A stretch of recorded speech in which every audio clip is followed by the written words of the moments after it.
Hey everybody, my name is Nathan. So I just want to I had some stuff here today that I want to talk about and kind of get off my chest. So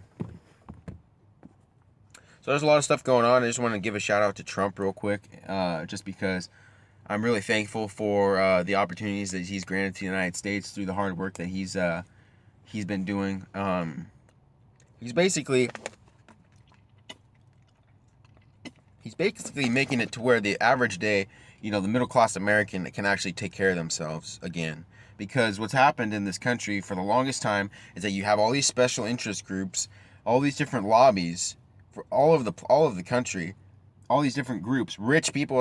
Most of these rich people, that's pretty much how they make their big bucks, is by lobbying against the rights and the privileges and the abilities of the average American person, and just not allowing them to be able to protect themselves from oppression from the rich. They end up serving the rich people like slaves, and it's true. It's true. Um, so, anyways, I wanted to give a shout out to Trump for that.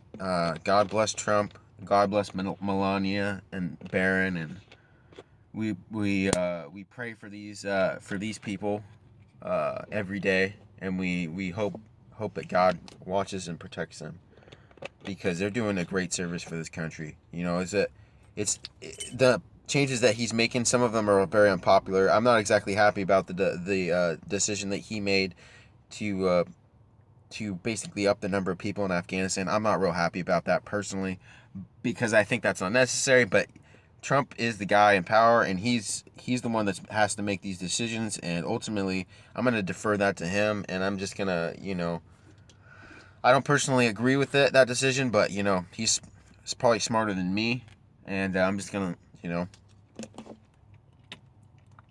gonna give him that one and just not worry about that, because that's not really exactly my responsibility. He's the president of the United States, and I'm not, and I hope that that decision is beneficial and everything. He probably knows more than I do about the situation, so I'm just gonna leave that one to rest. So I still support Trump, but anyways, I wanted to say something else.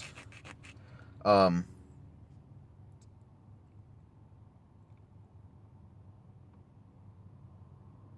right now in America, there's just so much division, but this isn't actually a bad thing. And right now what's happening is you're clearly getting a chance to see the difference between conservatism and the right, and you're getting a chance to see what Antifa and the liberal left stand for. You're getting it's the picture is starting to become a lot clearer about what's actually going on and what has been going on for a long time. Uh, I was gonna say something else earlier along these lines, um, but I'm not. I'm gonna go a particular direction with this that people may not like, but I feel like I have to say it. Okay, so the reason I became a National Socialist, or I believe in National Socialism, is because National Socialism is about taking care of your own people. A lot of people don't know that. A lot of people, where National Socialism really comes from, where it had its heyday, was in Hitler's Germany. Okay, and a lot of people, as soon as they say Hitler, they are just automatically, instinctively, because of our training in history, the way we were trained in history in school, public schools, was that Hitler was the bad guy. But nobody ever talks about the fact that the Jews declared war on Germany in 1933. Right after Hitler got elected, the Jews declared war on Germany. Okay? Now, was Hitler persecuting the Jews in 1933? Absolutely not. When you look at all the historical evidence, Hitler wasn't doing anything to Jewish people in 1933. In fact, during Kristallnacht, which was one of the nights during where it's called the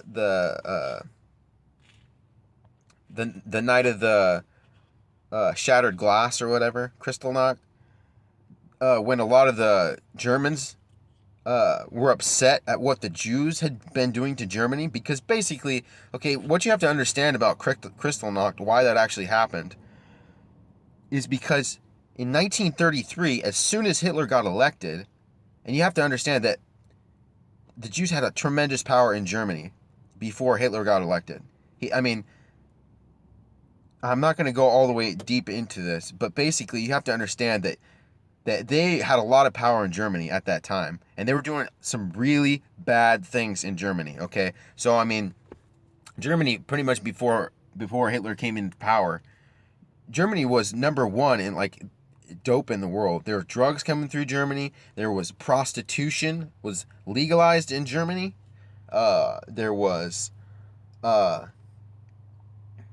desecration of all kinds of different things. You had homosexual theater.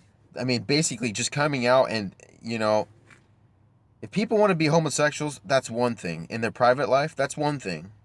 But when a society advocates for homosexuality, basically what homosexuality accomplishes, because they didn't have in vitro fertilization at that point, but basically what homosexuality actually accomplishes is it actually accomplishes the death of your people, because you're pairing up two men or two females with each other, and they're not going to produce children. Okay, and so I'm not saying people don't have the right to do what they want to do with their own lives, but when you advocate that as homosexuality as a national policy, or allow that to be advocated, you're basically advocating for the destruction of your own people. Because in order for a nation to sustain its population, you have to have children. Like, a nation has to have people procreating and creating children in order to have a state in the future. Otherwise, the human race will die. So it's not so much from a liberty standpoint, trying to take away people's liberties. It's from, when you look at the this is one of the reasons why Vladimir Putin in Russia does not allow the advocation for homosexuality. They don't allow it in Russia, and they've actually had groups advocating for homosexuality and homosexual rights, and for the right to kind of commercialize and advertise it. Actually had riots over this, and that basically the government said, no, you're not going to advocate for this publicly, because this is bad for the population growth. It's bad for humanity in general. So you have to understand that. You know what I mean? Like, just from a national state perspective, you can't allow that to happen. And not besides the fact that it's immoral. And I'm not going to apologize for believing that homosexuality is immoral. I'm not going to apologize for that, because I believe what I believe. Everyone else has the right to believe what they want to believe, but that's what I believe. I believe homosexuality is immoral, and it's not what God intended. But I'm a National Socialist because I want to take care of my own people. And there's certain political realities that you have to adhere to if you want to take care of your people, because there's certain truths in life that if you deviate from those things, from those truths, you are going to wreck your life, or you're going to wreck the lives of other people, or you're not going to have people. You have to take care of yourself, and you have to take care of your people. So all these people that are getting upset about Trump, it's understandable. I understand it, but you have to understand that some things about where these people come from. Okay, so Antifa, where are they from? Okay, they're supported by George Soros. This has already been understood. Well, who else did George Soros support? George Soros supported MoveOn.org. George Soros supported Black Lives Matter and gave them a huge grant. George Soros has been paying money to these groups that have been provoking revolutions in this country recently for years. He's been doing working on this for years, and it's really kind of just coming out now that he's behind all these groups.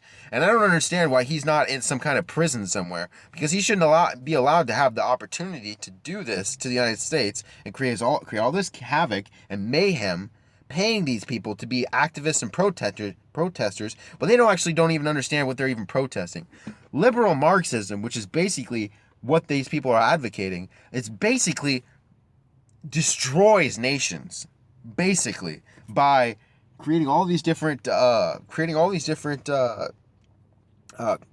conflicting facts and truths in a society, or non-truths in a society, and divides people from one another. So like with Black Lives Matter, they get all these black people upset about some certain racist events. Well, and interestingly enough, a lot of these guys that were shot, that these people were protesting, they were shot for, because they were hurting. They were trying to hurt a police officer, or they were stealing something. They were doing something wrong. Well, you shouldn't have the right to. You should, or not. Not that you shouldn't have a right, but you shouldn't be protesting a person getting killed for trying to assault another police officer, or assault a police officer, or a security guard, or whoever. You shouldn't be protecting these people. People that do bad things deserve to be punished. You have to have that in a society. You have to have murderers being punished by the law, because otherwise you have a totally and completely lawless society. The reason I'm saying this is not because I'm against black people. It's not that at all. But you can't, like with the rap industry, you can't advocate for drugs and for violence against police officers, calling them pigs and all these different things. You can't advocate for that and not have a cultural consequence. There's cultural consequences when you advocate for things that are negative for people and negative for your country. And so, that's what I'm saying. Like, I'm not trying to be upsetting, but that's what's going on here in the United States. And the liberals are all upset. They're all pissed off because their game is getting called. People are finally starting to figure out what they're up to. And actually, there's people behind them that people have not even figured out what's actually really going on. There's a whole backstory to this that people have not even figured out yet. I mean, I know about it, and I know there's other people that know about it, and it's going to get exposed, and it's going to get blown out of the water. I mean, that's all I'm saying. We're tired of the shit in America. We don't want it here anymore. We want this country to be a happy, successful, prosperous country for everyone that wants to work hard and is willing to do what they need to do in order